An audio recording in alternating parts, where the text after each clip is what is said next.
Lecture 7 chapter 5 magnetisation.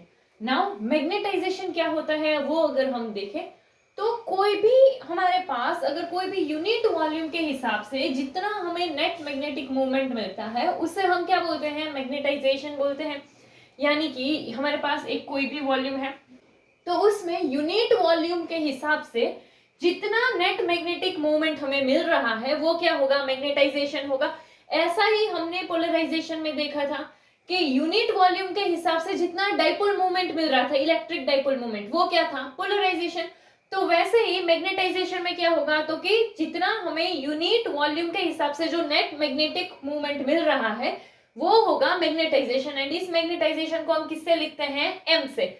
Now ये जो है मैग्नेटाइजेशन वो क्या होगा, वेक्टर क्वांटिटी होगा, क्योंकि जो हमारा मैग्नेटिक मूवमेंट है वो एक वेक्टर क्वांटिटी है, यानी कि उसका डायरेक्शन फिक्स है। जो हमारा मैग्नेटिक मूवमेंट है, मैग्नेटिक मूवमेंट का डायरेक्शन क्या है, साउथ टू नॉर्थ।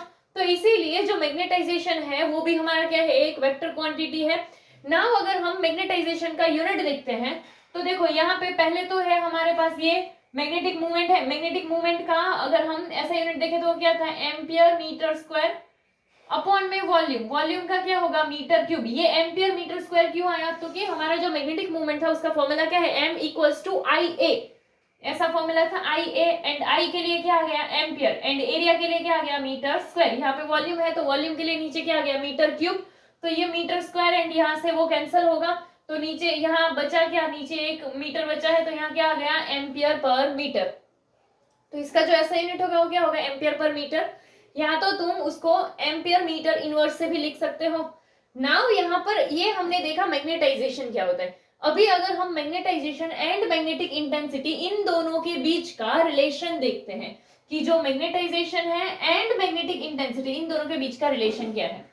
इसके लिए सपोज कि हम जो है कोई भी एन टर्न्स वाला सोलेनॉइड लेते हैं, ठीक है, कि जिसमें पर यूनिट लेंथ एन टर्न्स हो एंड उसमें से पास होने वाला करंट क्या हो, आई होगा। तो यहाँ पर मैग्नेटिक फील्ड देखने को मिलेगा, करंट पास हो रहा है तो सोलेनॉइड में हमें मैग्नेटिक फील्ड दिखने को मिलेगा।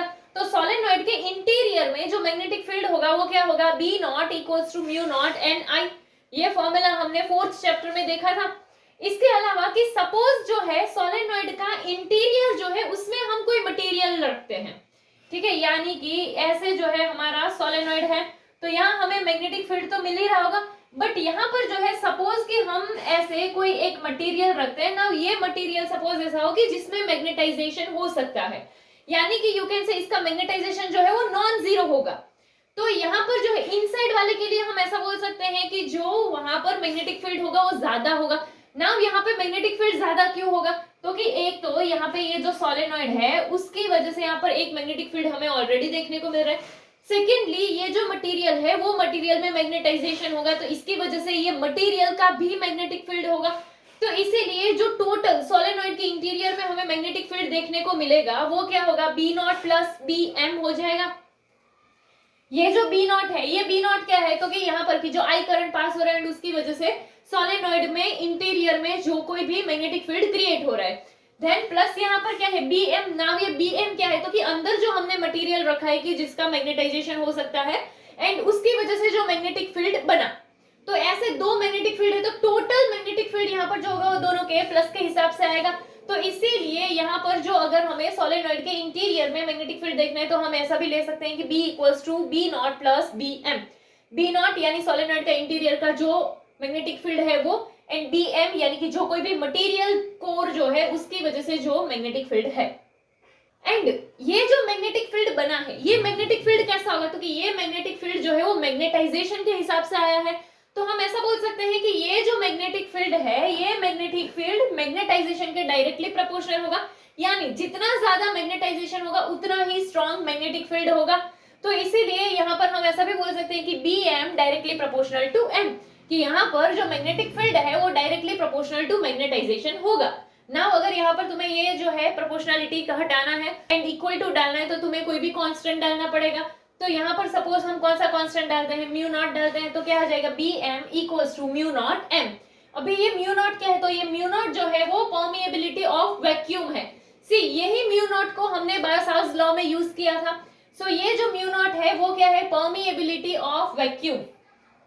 नेक्स्ट अभी हमने ये 3 इक्वेशंस जो है वो डिराइव किए। नाउ अगर हम यहाँ पर एक और वेक्टर फील्ड जो है वो लेकर आए, जो कि क्या है हमारा magnetic intensity. Now magnetic intensity जो है इसे हम लिखते किससे, तो इसे हम लिखते हैं H से। एंड मैग्नेटिक इंटेंसिटी का फॉर्मूला हम ये बना सकते हैं। नाउ ये फॉर्मूला आया कहां से, वो अगर हम देखें तो पहले हमें ये देखना होगा कि मैग्नेटिक इंटेंसिटी क्या है। सो मैग्नेटिक इंटेंसिटी यानी कि कोई भी यूनिट लेंथ के हिसाब से जितना करंट पास हो रहा है वो क्या होगा, मैग्नेटिक इंटेंसिटी होगी। सो इसके लिए हम क्या बोल सकते हैं कि H equals to I upon L। Now अभी हमने क्या देखा था, तो कि हम जो फाइंड कर रहे थे वो किसके लिए था, तो कि सोलेनॉइड के इंटीरियर के लिए था एंड ऐसे करंट था। तो यहाँ पर नंबर ऑफ टर्न्स जो है वो सपोज क्या है, n है, तो इसीलिए यहाँ पर नंबर ऑफ टर्न्स n होंगे एंड उसमें से यूनिट लेंथ में पास होने वाला करंट, तो इसीलिए ये जो होगा ये क्या आ जाएगा, n आ जाएगा, तो इसीलिए यहाँ क्या आ जाएगा, ni। सो यहाँ पर अगर हम देखें ये ni जो है, तो ये हमारा डायरेक्टली अगर हम इसके अकॉर्डिंग देखें तो यहाँ पर क्या है, B naught equals to mu naught ni है। तो यहाँ पर अगर हमें वैल्यू पुट करना है तो हम ऐसा भी तो कर सकते हैं कि B naught equals to mu naught ni की जगह पर क्या लिख देते हैं, h। तो इसीलिए हमारा एक फॉर्मूला ऐसा भी हो सकता है कि B naught equals to mu naught h। So अगर हम इस फॉर्मूला का यूज करते हैं तो सी हमने यहाँ पे एक सेकंड फॉर्मूला देखा था, बी इक्वल्स टू क्या था, तो कि B naught plus B M. तो बी नॉट है उसकी जगह पर अगर मैं ये लिख दूं तो क्या आ जाएगा, तो कि म्यू नॉट एच प्लस में क्या है, B M. Now B M हमने क्या देखा था, तो कि म्यू नॉट एम, तो इसीलिए यहाँ पर क्या आ जाएगा, म्यू नॉट एम।